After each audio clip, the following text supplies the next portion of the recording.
Welcome to the Robert Hunt Financial Market Update.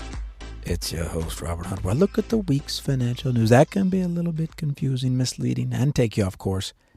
And I hope to make it actionable, understandable, and clear. What a week.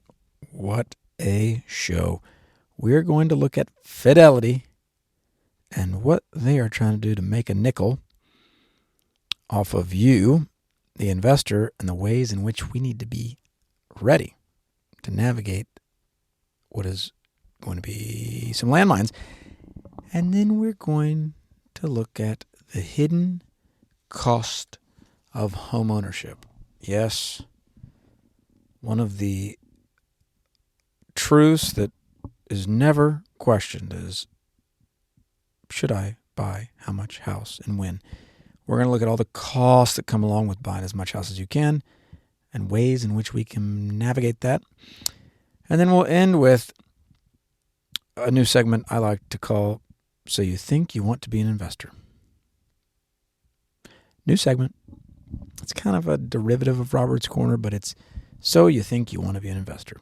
We oftentimes on the show talk about how wonderful being an investor is, especially if you follow the various maxims stipulated in the show. And yet, there are moments where it is not a lot of fun. But let's start at the top. Fidelity. So I was first alerted to this new dynamic Fidelity has by a post on the X platform. This is Eric Balcunas. He mentioned this. This is amazing. Index funds make up 46% of Fidelity's assets, but only 6% of its revenue, which was $28 billion last year. That gap, this gentleman says, may be one of the reasons they're looking to add an exchange trade fund surcharge on the platform. So here's what's happening. As the almighty index fund has encroached further and further onto these traditional platforms, and of course Fidelity offers index funds. They have their own index funds. What these platforms are finding is, oh dear, there are ways to make a whole lot of money, and that's in higher price product, and there are ways to not make money, and that's in these index funds. How do we square this circle? How do we make sure we're making money? And Fidelity, of course, is a private company, and they have every right to charge what they want to charge. But this may be a dynamic that proliferates across the investing universe. There's an article here in ETF.com talking about these various exchange trade fund platforms, and it's essentially a pay-to-play program. So if you've ever gone to the grocery store, of course you have, and you've looked at all the shelf space, you might wonder, why does this particular manufacturer get the best shelf space right at eye level, and why do others not? A lot of times they pay for it. They pay for it. Well, that same dynamic can occur, that shelf space dynamic can occur in the financial product industry. So Fidelity is still working through these things, but here it says, this ETF.com article, it says, the major brokerage firms have long charged asset managers a fee for shelf space to be recognized as preferred funds for building client portfolios. This move by Fidelity is new territory because it is less about paying for shelf space than it is paying to prevent investors from having to pay a $100 commission to buy an ETF, which is what could happen. This has been a game that has been occurring kind of quietly. Vanguard in particular is a group that does not pay for shelf space, does not pay to play. If you want to buy these Vanguard ETF products, you can. Sounds like it's going to cost a lot more on Fidelity's platform. Now, just to be clear, Fidelity has a platform and it has products. Vanguard has a platform and it has products. Charles Schwab has a platform and it has products. You can go into any of these platforms and buy different people's products. For example, I can go into Vanguard and I can buy a Schwab exchange traded fund. I can go into Vanguard and buy Fidelity's Bitcoin ETF. I can go into Vanguard and buy Fidelity's, I'm pretty sure I can buy their mutual funds. However, the way these things work is they want to ensure you, the customer, are buying their products. They don't always want you buying other companies' products. So this is a space I will be watching. I work for various folks that custody assets at Fidelity, and I'm watching.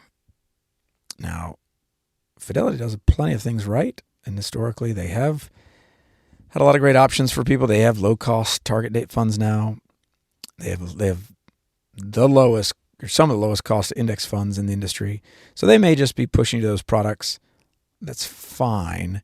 As an investor, though, you're just going to want to be eyes wide open and not overpay. I still like Vanguard. Vanguard as a platform and as products. But even they have some landmines now. Vanguard now is seeking to cross-sell you on their advice. So, and now they've got Vanguard, I think, some sort of private equity offering. So the historic safe space that used to exist with Vanguard, probably not as much, but you can navigate it well. So keep your eyes open, guys. Keep your eyes open. We got to know what we're paying for products, and we got to know what platforms are charging us what, or else we're probably going to overpay. Next up, the hidden cost of home ownership are skyrocketing. A friend of the show called me this week to talk home insurance. Just what is going on in this market? What is happening to my premiums?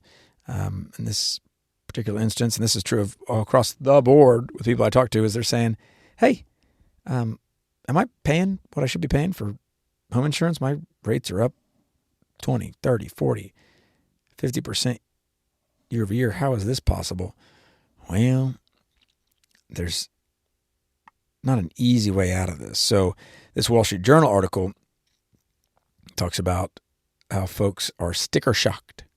And it's not just insurance. So they talk about a couple, Darren Gondry, has a 4-bedroom home in Louisville, Kentucky. And they actually paid off their mortgage in 2021. They bought it in 2004.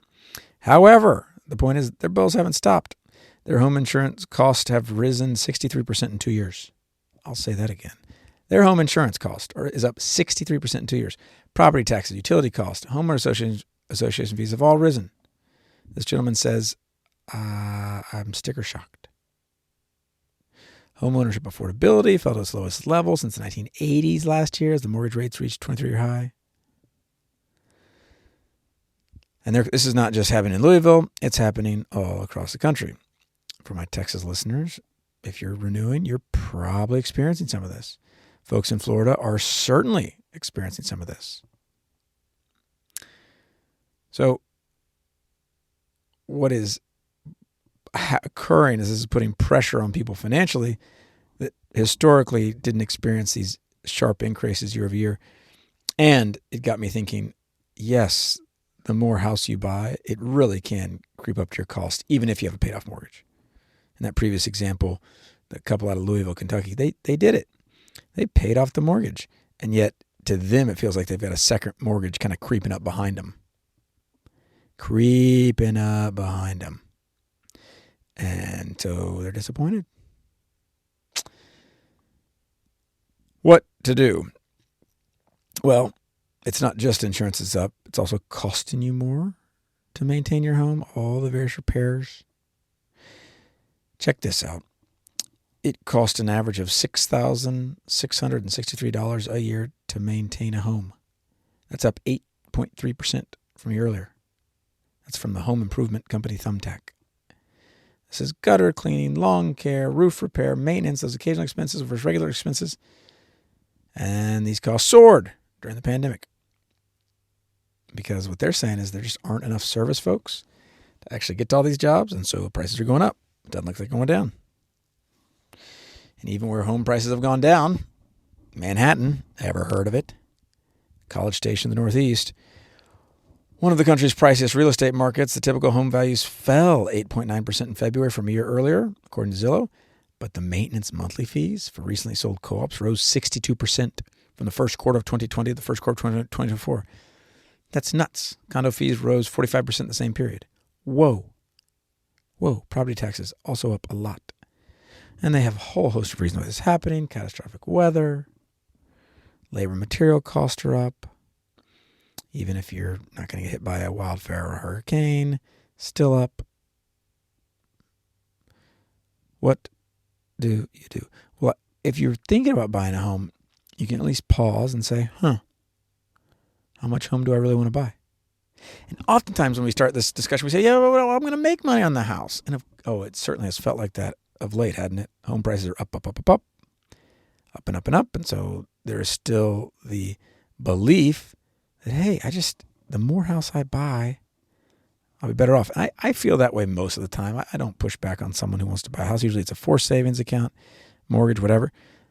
But here at the Robert Hunt Financial Market Update, where we look at the data behind the data, we took the S&P 500 versus the Case-Shiller Home Price Index. Now, this is a website that does this for me, but we took it back 100 years. So we went back to 1925 or so.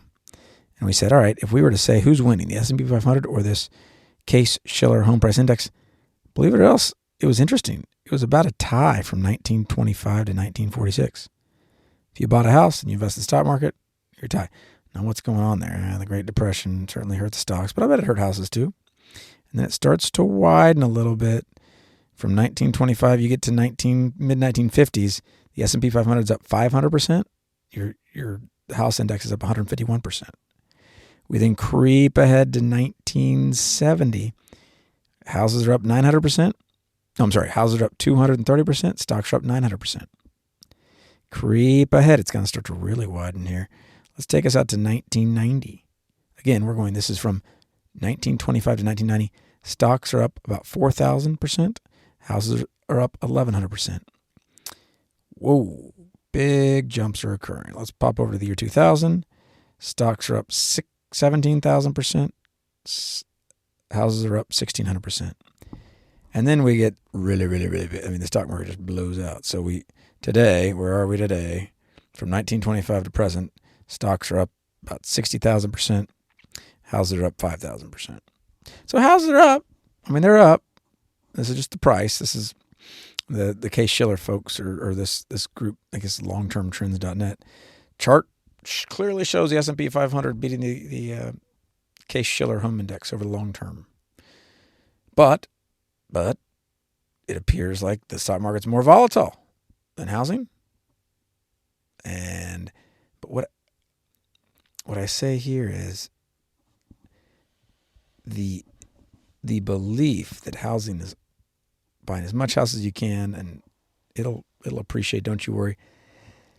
That belief needs to be questioned a bit because of all these associated carrying costs. If we're just looking at top line value of the home, what typically occurs when I hear people talk to me about, I made so much money on my house. Well, did you incorporate all the various costs associated with the home? And of course you need a place to live, but did you talk about the repairs? Did you talk about the insurance, the mortgage expense, all that stuff? When you put all that in there, housing is typically not that great relative to buying a basket of high quality stocks, which is the S&P 500. So be willing, home buyers. And now housing is so expensive, it certainly feels like, maybe I won't buy as much house as I can, but do you have a choice? Be willing to think twice about getting as much house as possible because of all those silent costs that creep up behind you that can sometimes feel like a second mortgage. Auto insurance is also up a ton. This is Ben Carlson on Platform X. Auto insurance is up 22% in the past year. Another reason, maybe you just keep that older car. A lot of this is all the technology, all the fancy footwork these manufacturers are putting in the car, more expensive to repair. And then Mr. Peter Maluk, one of our favorites. If you ever feel like, I don't understand what's going on with inflation. I hear these inflation numbers that suppose that inflation's under control or slower. A Wall Street Journal analysis found that a commonly purchased basket of supermarket goods has increased in price by 36.5% over the past 4 years. That's 8.1% a year. Much higher than the U.S. government CPI, which shows food inflation of 25%. So those common items you buy, it feels like they're up a ton. They are. They're up a ton. So that's why when people say, inflation's slowing down, and you go to the grocery store, it doesn't quite feel like it. That's why it doesn't feel like it, because it ain't like it. And then in closing, our new segment, So You Think You Want to Be an Investor. This week's entry comes from a group called Macro Edge, and they gave us a data point. The AT&T Tower, this is in St. Louis, it recently just sold for $3.55 million. Can you guess what it was sold for in 2006? Again, I'll say it. This is So You Think You Want to Be an Investor. The AT&T Tower has sold in St. Louis for just over $3.55 million. What was it sold for in 2006? Dun dun dun dun dun dun dun dun dun dun dun dun dun. Please write your answer down. Are you ready? Drum roll, please. $205 million. An investor purchased this building for $205 million. Now, I don't know. It could have been 3, 4, 5 different investors and bankruptcies and foreclosures along the way. But that asset today is worth $3.55 million. So what was all that keep your time horizon long stuff, Robert? I thought that was supposed to keep us from this. And keeping our costs low. If I bought this building direct, would that not keep my costs low? Certainly would. Investing simple? Yeah, buying a building's pretty simple. So you're telling me investing doesn't always work out? Yeah. That's why we have this segment, So You Think You Want to Be an Investor. Just to remind you that investing is not a free lunch. Investing giveth, and investing taketh away. Now, I always mention this when moments like these occur, when we look at a devastating example of money disappearing into thin air. And there are a whole host of reasons. The St. Louis market has deteriorated. Office has not a desired asset class. People don't want to be there. I think downtown St. Louis is suffering particularly in ways that appear pretty dramatic. I don't know that, but based on this sale price, must be pretty dramatic. We got to think about diversification, don't we? Because even if you do what I tell you to do, cost low, investing simple, time horizon long, if you put all your eggs in one basket and somebody put $205 million, I suspect it's some sort of a pension fund or institutional investor, that money is long gone. It can backfire on you. So this is why I like index funds for the retail investor. I think it's perfectly fine for the enterprising investor who wants to invest in specific assets to do so. I would just recommend you stay diversified. So as always, keep those costs low, keep that investing simple, keep that time horizon long, and why don't you stay diversified while you're at it. Until next time.